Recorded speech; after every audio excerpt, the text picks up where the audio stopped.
Chapter 1. The day they showed me who they really were.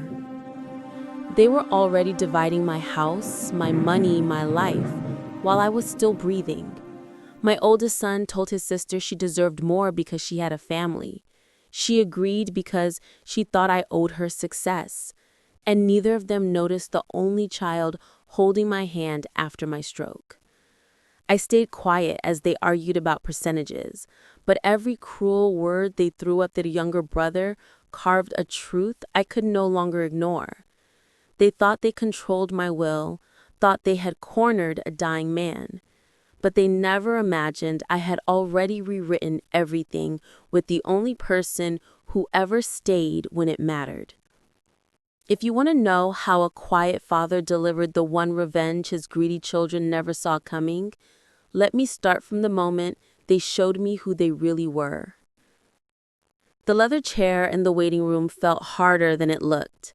I shifted my weight, and my hip answered with a dull ache that ran all the way up my spine. Outside the window, downtown Detroit moved in its usual hurry. Cars sliding past the glass, people crossing the street with coffee cups and briefcases, not one of them knowing that up on the 9th floor, an old man was listening to his children argue about his death while he was still breathing. The brass plaque on the wall read West and Associates. I had sat beneath it for nearly 20 minutes, counting the lines in the marble floor, telling myself that the pounding in my chest was just nerves and not another stroke. 6 weeks earlier, the first one had come with flashing lights and the paramedic who looked young enough to be one of my undergraduates. Now I was in a suit that did not fit quite right anymore, waiting to meet with my attorney about the one subject I had spent most of my life avoiding. What happens when I am gone? My 3 children sat around me like strangers on a train car. Michael, the oldest, sat on my left, knees bouncing, a thin laptop open on his lap. He was 45, chief financial officer at a regional trucking company called Midwest Freight Systems. And he wore his anxiety in the neatness of his tie and the sharpness of his jawline. On my right, my daughter Jenna scrolled through her phone, manicured thumb moving in smooth, practiced motions. At 42, she had an online following big enough to attract sponsors for her lifestyle channel, plus a boutique she had opened in a trendy corner of Ann Arbor. Across from me, my youngest, Noah, sat with his forearms resting on his knees, a disposable coffee cup cradled in both hands. He was 33, an art teacher at Willow Creek High School, and the only one of my children who looked like he actually remembered I had been in a hospital bed not long ago. It was Michael who started it. He angled the laptop screen toward Jenna, the blue light washing over her face. "You're not thinking about this logically," he said, tapping a cell on the spreadsheet with the pad of his finger. "The house is worth at least $700,000 now. Dad has 2 retirement accounts, one from the university and one personal. Then there are the investment funds and whatever is left from Mom. If we do not plan this right, the taxes are going to eat it alive." He did not say eat it alive. He said eat it alive. The difference was small, but I felt it like a stone in my throat. In his mind, the assets had become an animal separate from me. Something to be managed, trimmed, optimized. I watched his finger move from row to row as if he were discussing a client instead of the man breathing 3 feet away. Jenna did not look up from her phone. She took another sip from the iced coffee beside her and said she just wanted it to be fair.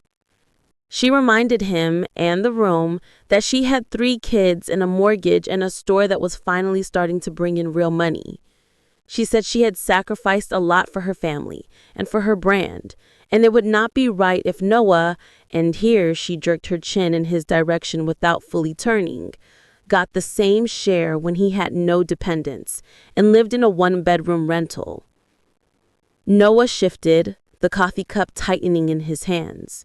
He opened his mouth, then closed it again. I saw the familiar flicker of hurt cross his face before he smoothed it away. It was the same look he had worn when he was 12, and Michael called him soft in front of the basketball team. I cleared my throat and said his name, a quiet warning, but Michael was already leaning forward, speaking over me. Dad is not going to be around forever, he said. We need to make sure this is all organized. If we do not get ahead of probate, it will be a mess. You have no idea how complicated it gets. Noah, this is not like your art classes. He said art classes the way some people say parking tickets. Noah stared at the floor and said he was not asking for anything. He just thought maybe they could wait until after the appointment to talk about it. His voice was soft, but the word appointment made Jenna roll her eyes. You are so naive, she muttered, still watching her screen. That is your problem. Things do not magically work out because you feel like they should. Someone has to be practical here. She snapped her fingers without looking up and told Noah to grab her another water from the cooler near the door. It came out like a habit, the way you speak to an assistant. I saw Noah swallow once, then stand and walk over to the water dispenser, his shoulders slightly hunched. He moved past the receptionist, who gave him an apologetic smile she probably didn't realize I caught. My name is Arthur Gaines. For 35 years, I taught American history at the University of Michigan in Ann Arbor. I have spent most of my life trying to teach young people that patterns matter, that how we treat each other in quiet, ordinary moments often tell you more than any speech or headline. Sitting there in that expensive waiting room, listening to my two oldest children haggle over my future absence, I realized that my own family had become a case study I would never have the courage to lecture about. It had not always been like this. Once, long before brand deals and balance sheets, there had been two small feet pounding down a hallway because their father had come home from campus with snow on his coat and stories about stubborn students. Once there had been Lego towers and macaroni art on the fridge in a little house on a tree-lined street. Once, there had been Linda. The memory came without my permission. Linda standing at the kitchen sink in that same Boulder house, sleeves pushed up, laughing as 6-year-old Michael tried to convince her he should get extra dessert because he got an A on his spelling test.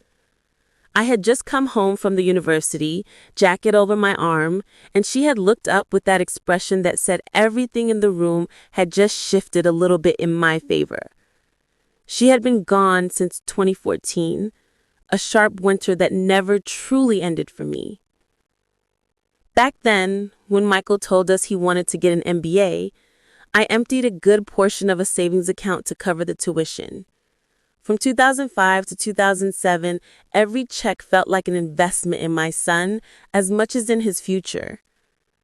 I told myself that was what parents did. We gave without expecting a return, because the return was seeing them stand on their own feet. When Jenna came to me in 2016 with the business plan for her boutique, I sat at the kitchen table while she walked me through mock-ups and spreadsheets of projected revenue. She spoke quickly, eyes bright, hands moving. She needed $40,000 to get started, she said, and it would just be a loan until the store was off the ground. A year later, there was a picture of her cutting a ribbon on a charming brick storefront downtown, smiling under a banner with her logo. In the caption, she thanked her followers for believing in her. My name did not appear anywhere in that post. I told myself it didn't matter. No one never brought me business plans. After Linda died, he brought me casseroles and cheap grocery store flowers and a battered deck of cards when the house felt too quiet. He drove me to cardiology appointments and waited with me while they adjusted my blood pressure medications. He got on his knees with a toolbox and fixed the cabinet door in the kitchen that had been loose since before Linda got sick. Every time I tried to pay him for gas or time, he shook his head and said he was fine. Back in the waiting room, he handed Jenna the plastic cup of water without a word. She took it, murmured thanks without looking, and went back to composing whatever caption she was building in her head. For a brief second, I saw her the way her followers did, polished and effortless, sitting in a minimal chic office with sunlight on her hair. They couldn't hear the way her voice had changed when she talked about my house as if it were an opportunity instead of a home. The receptionist glanced at the clock on the wall and then at me. Her name tag said Kelsey. She gave me another one of those small professional smiles. I could tell she had seen this scene in different variations, 100 times. Different last names, same tension. The door to the inner offices opened and a woman stepped out, mid-50s, dark blazer, a folder in her hand. Caroline West did not look like anyone's idea of a television lawyer. She had kind eyes and a tired posture that suggested long days and longer cases. She said my name, and I pushed my hands against the arms of the chair, willing the rest of my body to follow. Michael was on his feet before I was. Laptop snapped shut. "We should all go in with him," he told Caroline, "just to make sure he understands everything." Jenna finally looked up from her phone, nodding. She added something about Dad getting confused since the stroke, about wanting to protect me from making any rash decisions. She put a hand on my shoulder, gentle for the first time that morning, though it felt more like positioning than comfort. I straightened as much as my back would allow and looked at Caroline. My voice came out rougher than I expected, but steady. "I would like to speak with you alone," I said. "Noah can come to help me get around, but I would like this meeting to be private." For a moment, no one moved. The hum of the air conditioning filled the pause. Michael's mouth tightened. Jenna's hand fell away from my shoulder. Noah blinked, startled, eyes flicking from me to his siblings. Caroline nodded and stepped aside. "Of course," she said. "That is your right." Michael tried again, softer this time, saying there were complex financial instruments involved, that I needed his expertise. Jenna muttered something under her breath about people putting ideas in my head. The receptionist looked down at her desk and pretended very hard to be interested in her keyboard. I did not raise my voice. I just repeated myself. I had spent decades keeping order in lecture halls of 18-year-olds. I knew how to project calm authority when I needed it. Noah moved to my side without being asked, one hand lightly on the back of my chair, the other on my elbow as I stood. The stroke had taken some of my balance and most of my pride, but it had not taken this, the choice of who I trusted. We rolled past Michael and Jenna toward the open door. I could feel their eyes on the back of my suit jacket, a blend of irritation and something else I did not want to name. As the door to Caroline's office swung closed behind us, their voices rose again in the hall, muffled but sharp. The words estate and fair and ridiculous floating through just before the latch clicked. Caroline gestured toward a chair across from her desk and waited while Noah helped me sit. She took her own seat, opened the folder, then paused when she saw my face. "Professor Gaines," she said, "we can go through the paperwork, but you look like a man who has something he needs to say first." I looked at Noah, at the careful way he stood by the window, giving me space but staying close in case I needed help. I felt the weight of the notebook in the inside pocket of my blazer, the one I had started 2 years earlier when I realized love in my family had begun to sound a lot like arithmetic. I drew a slow breath, letting the air fill my chest until it did not hurt to speak. "We should start with how we got here," I said. "Not this office, not today. Years ago, long before the stroke, long before Linda died. If you are going to help me write the end of this story, Miss West, you need to know the beginning." If this story touched you, please subscribe and let someone out there feel less alone. Thank you. Chapter 2. When Love Turned into a Calculation. The beginning was a quiet house in suburban Detroit in the winter of 2014, the kind of winter that settles into the walls and stays long after the snow has melted. After Linda passed, the silence felt unnatural, like a heavy coat I could not take off. For the first few weeks, my children came often. They brought casseroles and flowers from Kroger and offers to help review bills or organize the pantry. It felt almost comforting, like a family pulling itself together after being bent too far. But grief is a strange visitor. It reveals what was already there. It took less than a month for the tone to shift. I remember a Saturday afternoon in early 2015 when Michael arrived with his laptop already open, the screen glowing with color-coded cells. He sat at the dining table where Linda used to grade papers for her fourth graders and asked if I had a minute. His voice had that practiced calm he used in staff meetings. He turned the laptop toward me and pointed at a line that represented my university pension. Michael said he had been running some numbers and thought it would be wise if he took over managing my accounts. He said it would protect me from market volatility. He said probate would be smoother later. He said I could avoid scams that target older adults. Each sentence was delivered with the confidence of a man who believed he was doing the responsible thing. He never asked if I wanted any of it. I told him I was still capable of balancing my checkbook. He smiled without his eyes and said that was not the point. He tapped the screen again and said decisions like this should be made before health issues get worse. That was the first moment I felt the floor tilt. 2 weeks later, Jenna showed up in leggings and a fleece jacket, carrying an almond milk latte in one hand and her phone in the other.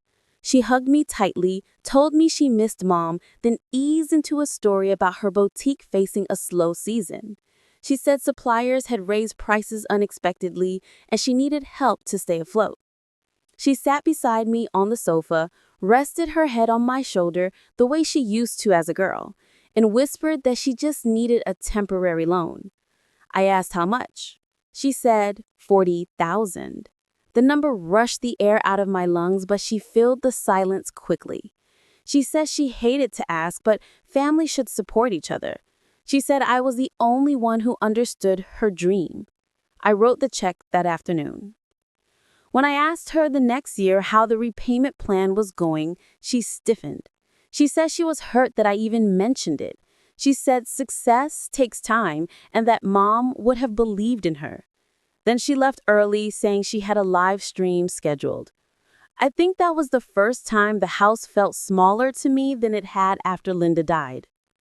Life moved on in practical ways.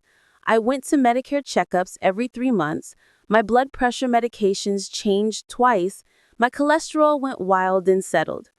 Through it all, Noah drove me. He took afternoons off from Willow Creek High School without hesitation.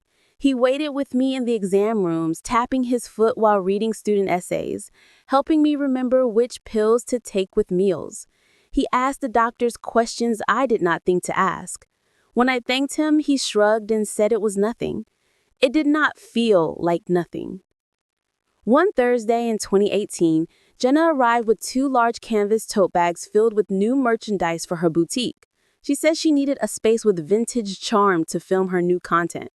Before I could answer, she had rearranged the throw pillows on the couch, moved Linda's old quilt to the side, and set up her phone on a tripod.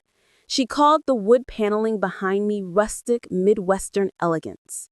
She filmed 3 segments about cozy winter fashion while I sat at the kitchen table, listening to her laugh and pose in a house she had never once asked permission to use.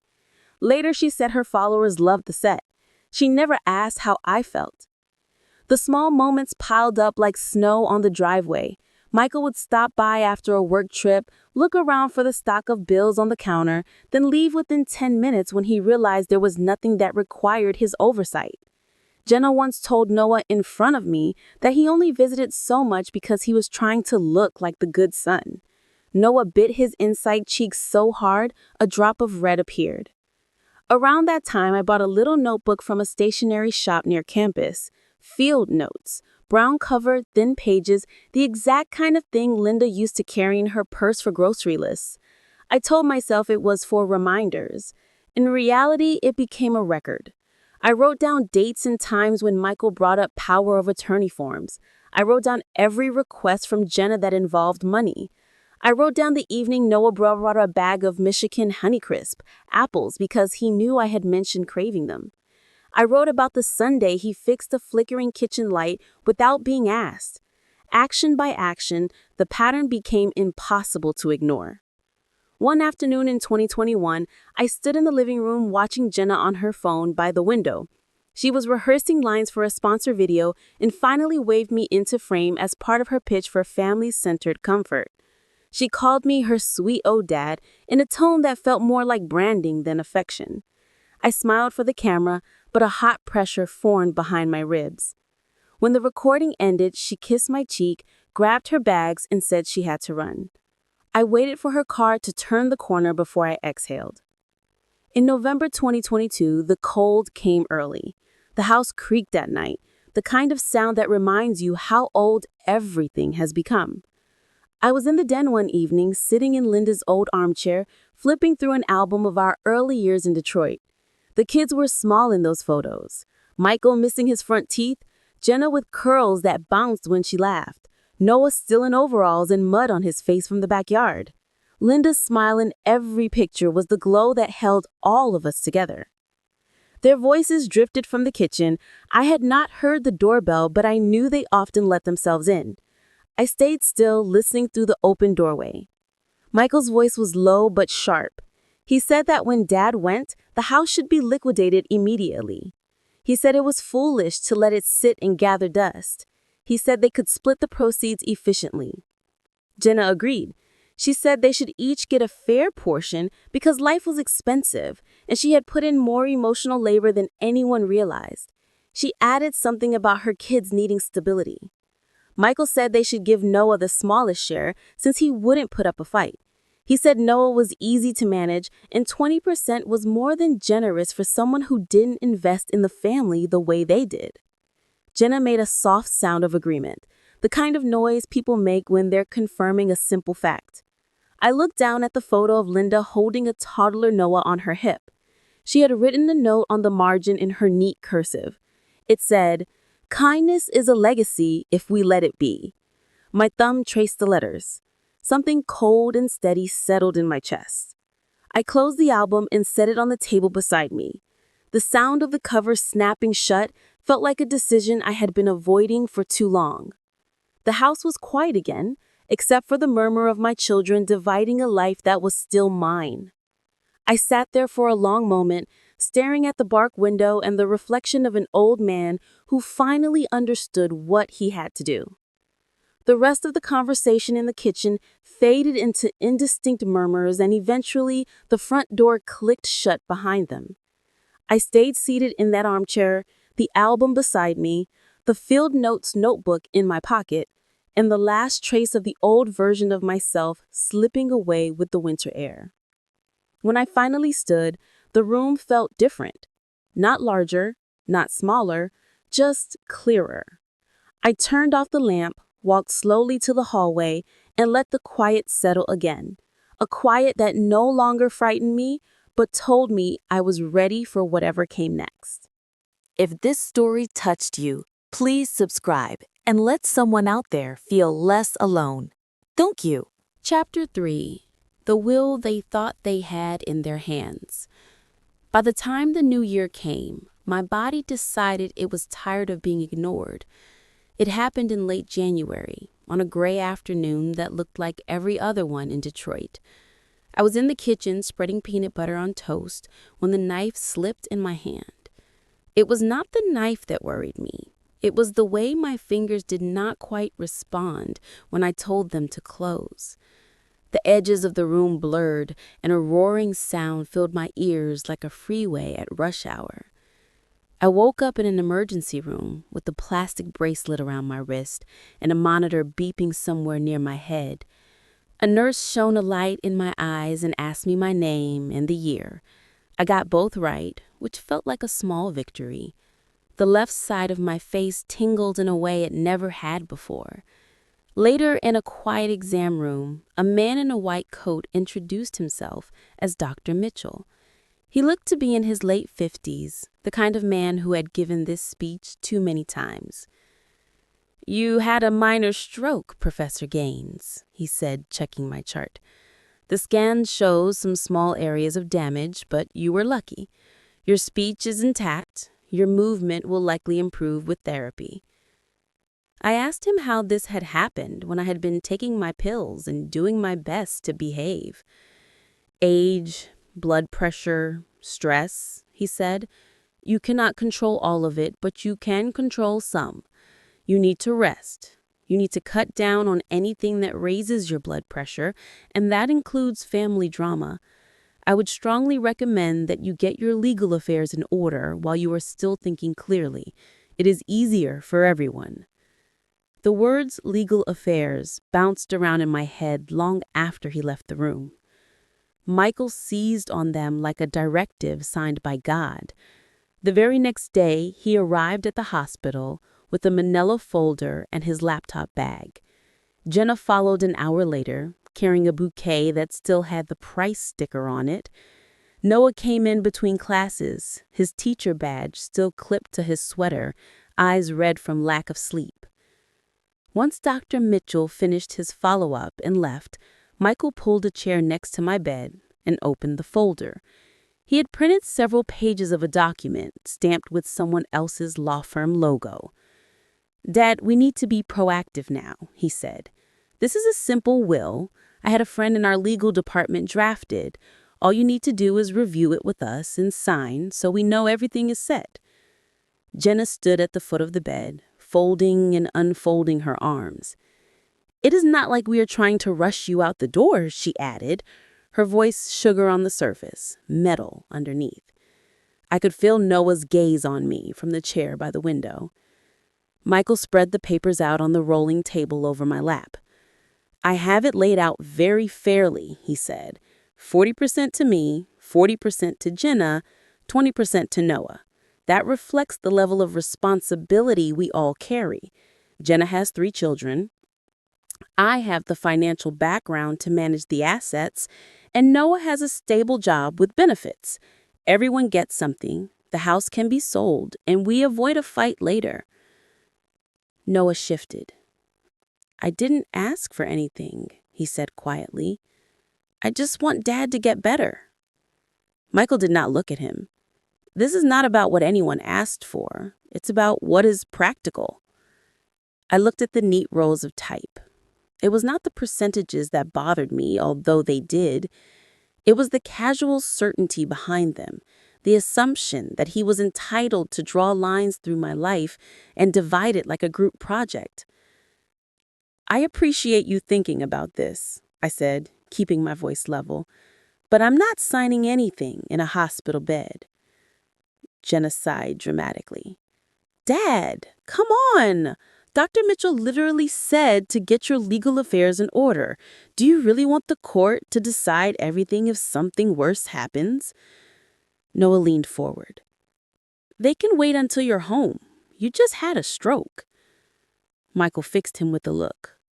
"It is not helpful for you to keep him in denial, Noah. He needs to understand where we are." I felt the familiar rush of heat in my chest, but forced myself to breathe slowly. Years in lecture halls had taught me the value of timing. This was not the moment to reveal that they were late to a game I had already started. "I said I will not sign anything today," I repeated. "I heard what the doctor said. I also heard what you two were saying in my kitchen a few months ago." Michael's mouth opened, then closed. Jenna looked away. Noah's eyes flicked between us, confusion spreading across his face. "I'm tired," I said. "Please, let me rest." They left me in uneasy silence, Michael carrying the folder, Jenna carrying the flowers she had brought, as if they suddenly needed to be elsewhere. 3 weeks later, when the physical therapist cleared me to walk with the cane, and my speech had mostly returned to its usual rhythm, I called a number that Noah had found for me months earlier when I had first mentioned revisiting my will. Back then I hadn't been ready. Now I was. The office of Weston and Caldwell sat on the ninth floor of a glass building in downtown Detroit. The first time I went in for a private meeting with Caroline West, it was a cold March morning. Noah drove me, parked in a public garage, and offered to come upstairs. "I'll wait in the car if you want privacy," he said. "Just text me when you're done." I told him I wouldn't be long, a lie I suspected we both recognized. Caroline met me in the reception area with a firm handshake and that same tired kindness I would come to trust. We settled into her office, a room lined with law books and a framed photo of what looked like her own grown children. "Tell me what you would like to accomplish," she said. I took the field notes notebook from my coat pocket and set it on her desk. The pages had grown thick with ink over the years, dates, phrases, moments I wish I hadn't had to witness. "I've written everything down," I said, not because I wanted to use it against them. At first, I think I did it to convince myself I wasn't imagining things. She opened the notebook and flipped carefully through a few pages, frowning slightly as she read. I saw the progression reflected in her eyes as she skimmed entries. Michael asking me to sign a power of attorney on a Tuesday, Jenna requesting another loan on a Friday, Noah showing up with groceries on a Sunday without asking for anything in return. After a while, she closed the notebook and folded her hands. "We can certainly create a will that reflects your wishes," she said. "In Michigan, the process is straightforward if everything is clear and properly executed. There are some terms we will use. Probate is the court process that validates the will. To avoid complications, you will want the document signed, witnessed, and notarized. We'll keep the original in our fireproof cabinet. You can keep a copy at home." "I want all of it to go to Noah," I said. Hearing my own voice surprised me with its steadiness. The house, the retirement accounts, the investments, the remaining royalties from my books, everything. Caroline did not flinch. "Any reason you're excluding your older two children?" she asked. I thought of the conversation in the kitchen, of Jenna using my living room as a stage, of Michael tapping his finger on a spreadsheet while talking about my life as an asset. "They have made it clear what they value," I said. "And it's not me. Noah has been here when it mattered. I don't want to reward cruelty." She nodded slowly. "We can draft a will that leaves your entire estate to Noah. If you like, we can also set aside a portion to fund a charitable purpose. Some clients in your position create a scholarship at their university or a local school." The idea lit something in me that had been dormant since my last day in the lecture hall. A scholarship at the University of Michigan for first-generation students who want to study history or education, in Linda's name as well as mine. Caroline made a note. "We will also want to consider a provision called the no contest clause. That means if Michael or Jenna attempt to challenge the will in court, they risk forfeiting anything they might otherwise receive, even small personal items. It doesn't prevent them from filing, but it strongly discourages it." "Do it," I said. "I don't want this to turn into a circus." Over the next week, Caroline's office drafted the document. I came back with Noah for the signing appointment. 2 administrative assistants served as witnesses, signing their names in blue ink while I signed mine in black.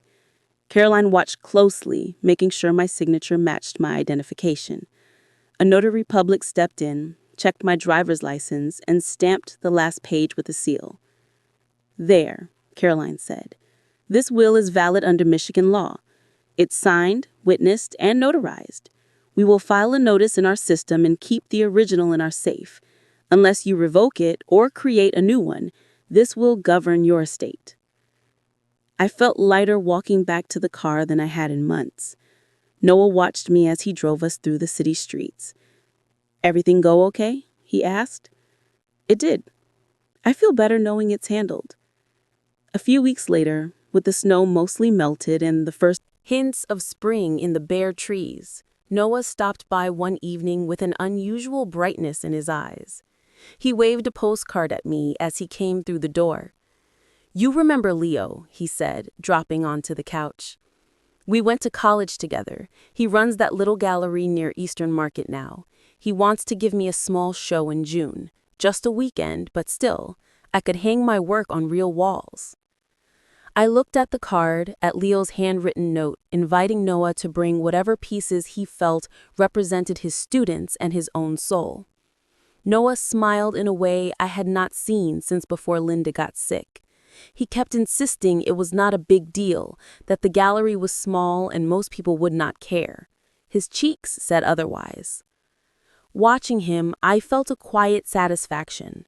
I had just placed my final vote in who deserved the tools to build a life.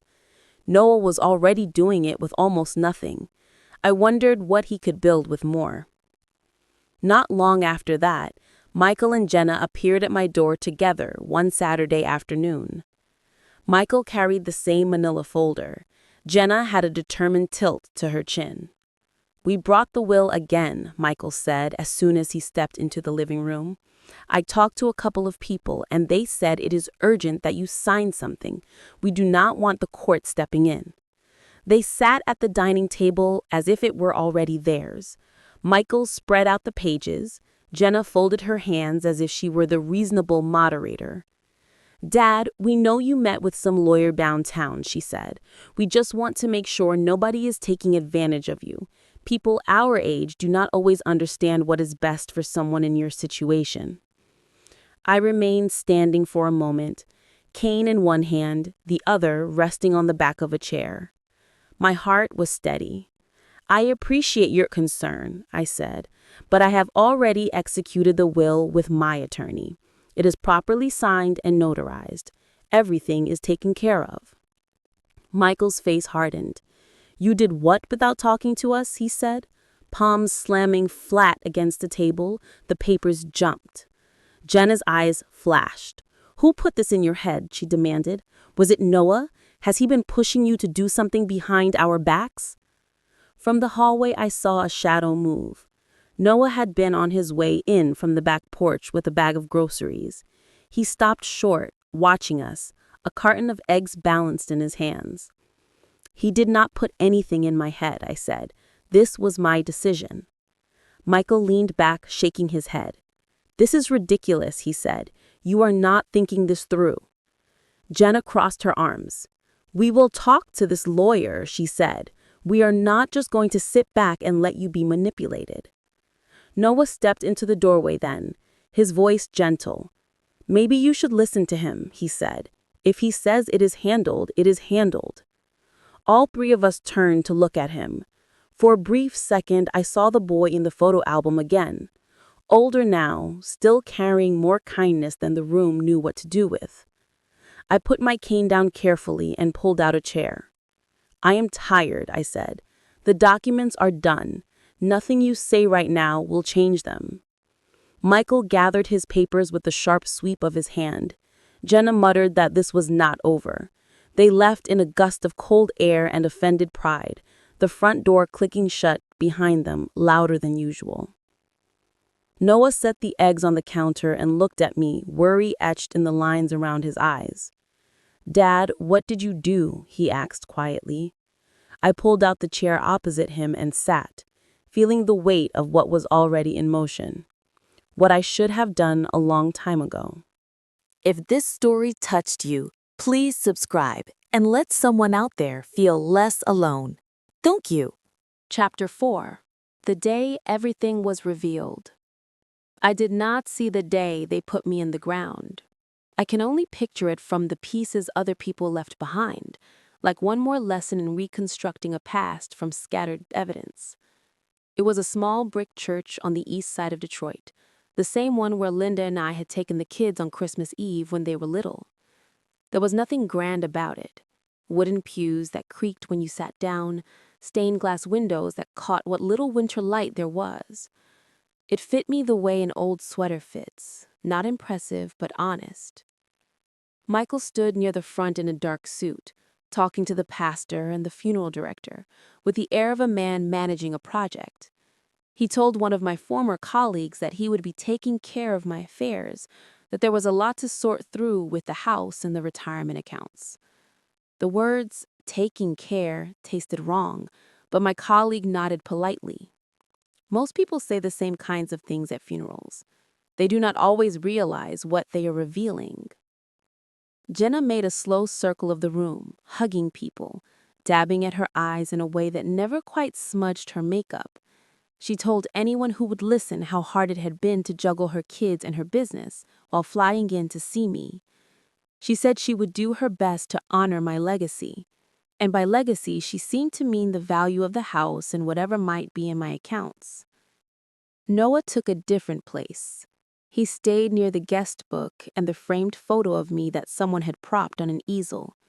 He greeted former students who came up to sign their names, shook hands with the men from the faculty lounge, listened while they told him stories I had told them in some other context. One remembered how I had driven him home in an ice storm when his car would not start. Another recalled the time I had given him an extension because his mother was in the hospital.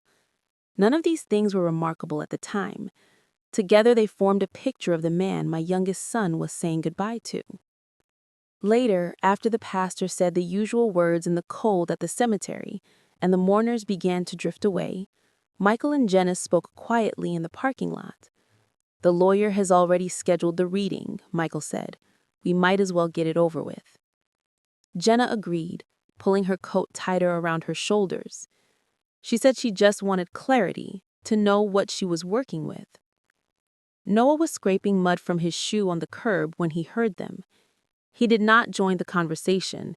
He just looked toward the line of bare trees beyond the fence, jaw clenched. A week after the burial, the three of them found themselves in a conference room high above downtown Detroit. It was the same floor where I had sat months earlier, but the air felt different. Grief and expectation have their own smell. The receptionist offered them water. Michael declined, saying he was fine. Jenna took a bottle and perched on the edge of her chair, phone in hand. Noah sat across from them, his shoulders tucked in, the city lights behind him. Caroline came in holding a thick folder, the color drained from the manila by fluorescent light. She greeted each of them by name, then took her seat at the head of the table. For a moment, no one spoke. The hum of the building filled the space. "Thank you for coming," she said. "I know this is not easy so soon after your father has passed. Our job today is simply to go through his will and make sure you understand his wishes." Michael nodded briskly. "We understand. He did mention he had signed something with you. I just want to make sure nothing was missed." Jenna flicked her gaze toward the folder. "I just hope it is fair," she said. "That is all we have ever wanted." Noah said nothing. His fingers tapped an uneven rhythm under his knee on the table, the only sign of nerves. Caroline opened the folder and laid the will in front of her. She took a moment, then looked up. "For the record," she said, "this document was executed on June 12, 2024. Your father signed in the presence of 2 witnesses and a notary. It meets all the requirements for a valid will in the state of Michigan." Michael and Jenna both relaxed a fraction at the mention of formality. Process was something they understood. Process felt like control. "Did he change much from the draft we discussed with him?" Michael asked. "We brought a version to the hospital with some suggested allocations." Caroline regarded him calmly. "Your father made his own decisions. I am going to read his words as he wrote them." She cleared her throat and began. The early sections were dry. Identification of the testator, revocation of prior wills, appointment of an executor. Then she reached the part that mattered. "I give and devise my primary residence, located on Birchwood Avenue, together with all household contents, furnishings, and personal property therein, to my youngest son, Noah Gaines. I further give and bequeath all remaining bank accounts, retirement funds, investment accounts, and any royalties for my published works to my youngest son, Noah Gaines." The room did not breathe. Jenna blinked hard as if she had misheard. Wait, all of it? You mean the house and the accounts are all going to him? Caroline did not flinch. That is correct, she said. Your father left his entire estate to Noah. Michael stared at the table, his jaw clenched so tight a vein pulsed at his temple. This is insane, he said slowly. He would not do that, not without someone pushing him.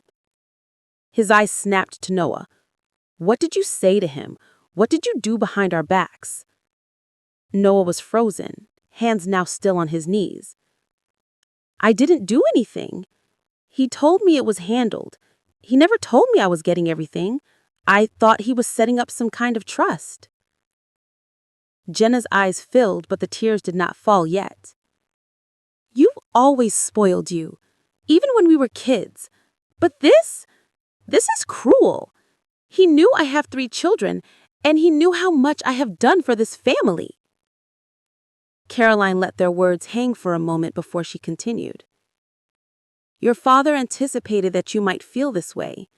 He asked me to include some letters with the will. He wanted you to hear his reasoning in his own words. She took 2 envelopes from the folder, each with a name written in my old cursive, one for Michael, one for Jenna.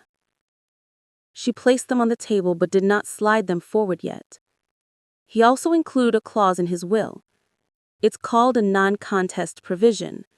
It states that if any beneficiary challenges the validity of this will in court, they may forfeit any gifts, including personal items. I'm not telling you what to do, but you should be aware of the risk. Michael's face reddened. So he's trying to muzzle us even from the grave? He knew this was wrong. Caroline's tone stayed even. He knew this was what he wanted. He also knew you might not agree. That is why he wrote these letters.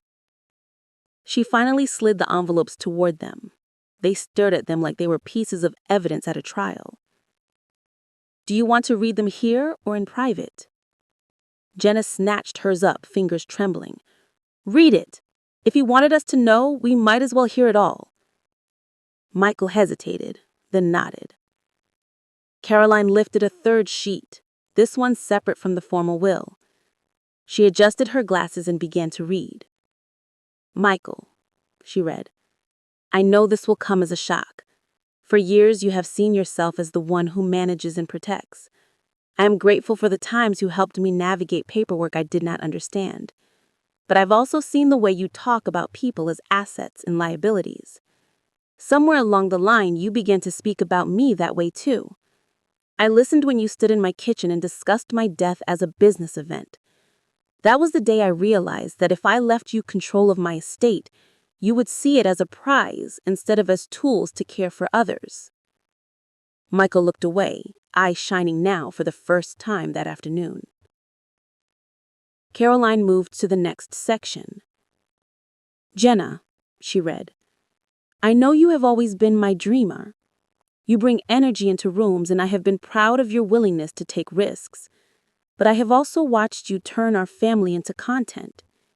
You borrowed money and then acted as if you built everything alone. You used my home as a backdrop while forgetting it was my home.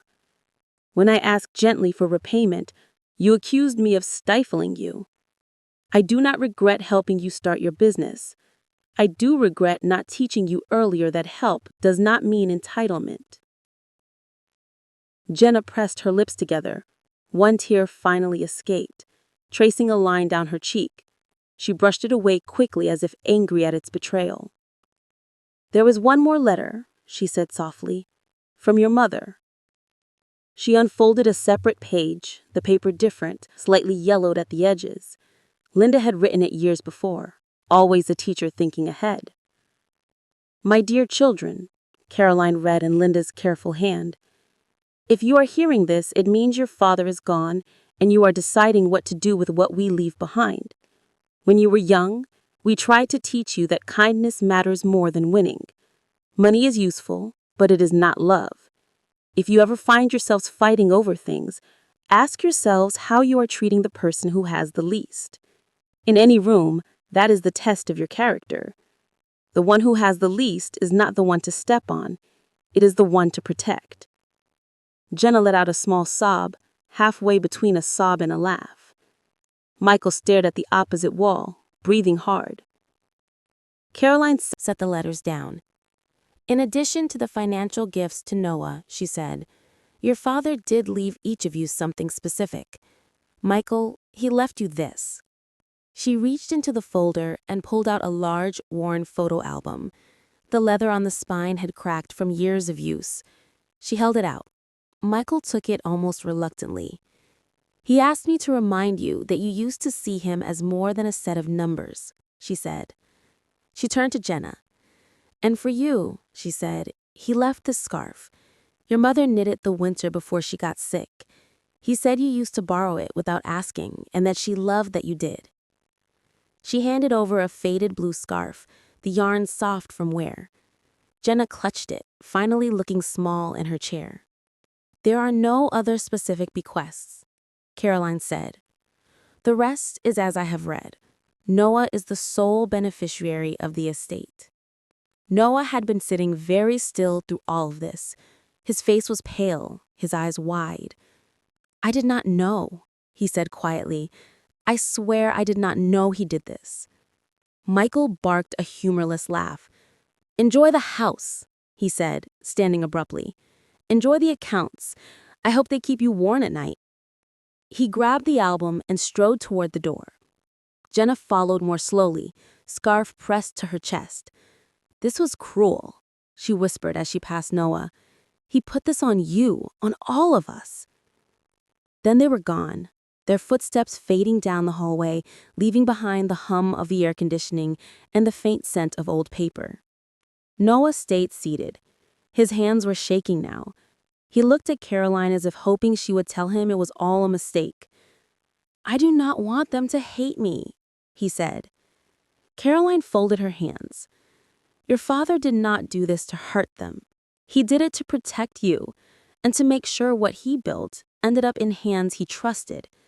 He believed you would not be swayed by the size of the accounts. He swallowed hard and nodded, staring down at the table. Outside the conference room window, the city moved as always, cars and people threading their own stories along the streets. Noah took a breath, wiped at one eye with the back of his hand, and turned his head to look out at the gray sky. For the first time since I signed that will, the weight of what I had done settled fully onto the shoulders I had chosen. Chapter 5. What Remains When Money Runs Out. Life did not pause after that meeting. It never does. The days settled into their rhythms again, carrying each of my children in different directions, some heavier than others. I watched from a distance I had never expected, seeing how the choices I made unfolded in their lives. Michael was the first to feel the shift. A major contract at Midwest Freight Systems fell through that spring after a client backed out suddenly. He had leveraged a personal investment into the deal, confident it would pay off. It did not. Within weeks, he was forced to sell his newer car and downgrade to something older and far less polished. He told a colleague it was temporary, but disappointment followed him like a shadow. There is a particular kind of humility that comes from realizing you no longer have the cushion you thought you deserved. Jenna's life frayed in quieter ways. Her boutique in Ann Arbor saw its sales dip during the summer season, and her sponsorship deals slowed. Her husband began to ask pointed questions about the inheritance they had always assumed would come. Questions about how they would cover private school tuition or the upcoming home renovation. She dodged them at first, then finally admitted that there was no inheritance coming their way. The silence that followed was heavier than any argument. Her online posts grew less frequent, her smile tighter at the edges. She tried to hold her world together with charm and filters, but the cracks were visible to anyone who knew where to look. Noah's life, by comparison, unfolded with a gentler cadence. After the will was settled and the house on Birchwood Avenue became his legally, he moved in slowly, making trips after school with boxes labeled by my handwriting. He kept my books where they had always been and left the framed photo of Linda near the armchair in the reading room. One afternoon, he hung her picture on the wall above the desk, stepping back with a look that carried both grief and gratitude. He continued teaching at Willow Creek High School, still arriving early with coffee, still staying late to help students struggling to finish projects. He lived lightly, as if unsure whether the house was truly his or merely entrusted to him for safekeeping. Every squeak of the floorboards seemed to remind him of the years that had passed before. In early May, he met with Caroline again to finalize the paperwork for the scholarship fund. They created the Eleanor and Arthur Gaines Scholarship, a small but focused fund meant to support first-generation college students who wanted to study education or history. I could almost hear Linda's laugh when she would have read the mission statement. It was the kind of legacy she would have believed in. The first award ceremony was held at the University of Michigan in a modest lecture hall.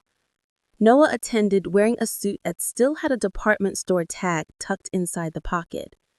He sat in the front row, hands clasped tightly, trying to look calm as the dean introduced the inaugural recipient. A young woman named Camila walked to the podium and spoke in a soft but steady voice. She said she had always wanted to pursue art education, but her parents insisted it was not a real career. She spoke about saving money from a grocery store job and teaching herself after school in the art room when her teacher let her stay late. She said the scholarship would let her prove to her family that her dreams were more than their doubts. Noah blinked several times during her speech.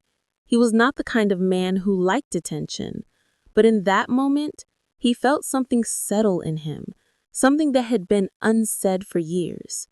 He had once felt the same doubt pressing in on him from every side, the same need to defend a calling that others dismissed. Now he was sitting in a room where my name and Linda's were spoken with respect, not as bargaining chips for a future estate, but as a reason someone else might have a chance. Later that summer, Noah found another envelope inside the reading room desk, tucked beneath a stack of letters Linda had kept from her former students. The envelope was addressed to him in my hand. The paper was thin, as if written on a night when the house felt too quiet. "My son," it began, "you are reading this because the hardest part is behind you now. I do not know how your brother or sister will respond to what I have done. I do know that you cannot carry their burdens as your own. You owe them nothing except honesty and boundaries. Kindness is not weakness. Kindness is clarity. Your mother believed that with all her heart, and so do I. You took care of me without expecting anything in return. You reminded me that love is not a transaction. Whatever happens next, live in a way that honors that truth. Make room for the people who lift you up. Keep your heart open but protected. And remember that what you do with what I left you is entirely your choice." He folded the letter with careful hands and sat in the reading room for a long time. The late afternoon light stretched across the floorboards, and the branches outside tapped gently against the window. He listened to the wind move through the yard and closed his eyes, letting the quiet settle around him like one last conversation. When he finally stood and walked into the kitchen, his phone buzzed on the counter. A new email notification blinked. The sender was Michael. The subject read, "Can we talk?" Noah stared at the screen, thumb hovering above the notification. There was no anger in his face, only a complex mix of old habits and new resolve. He turned the phone face down on the table and took a slow breath. Not now. Maybe not yet. Maybe someday. The moment did not need an answer right then. It only needed space. Outside, the sun slid lower, casting the yard in a gentle gold. Noah stepped to the back door and looked out at the lawn his father used to mow in crooked lines. The garden was quiet, the air warm against the glass. Life, once tangled and sharp, felt like something he could shape again. This is the part where my voice fades, where a story built on hurt and hope gives way to whatever comes next for the people still living it. If my years taught me anything, it is that boundaries are a kind of love, and that worth is never measured by the hands that fail to see it. If you've ever been made to feel small by someone who should have lifted you up, remember that their vision is not your definition. Hold your ground, keep your tenderness, and stay close to the parts of yourself that money cannot buy and cruelty cannot touch.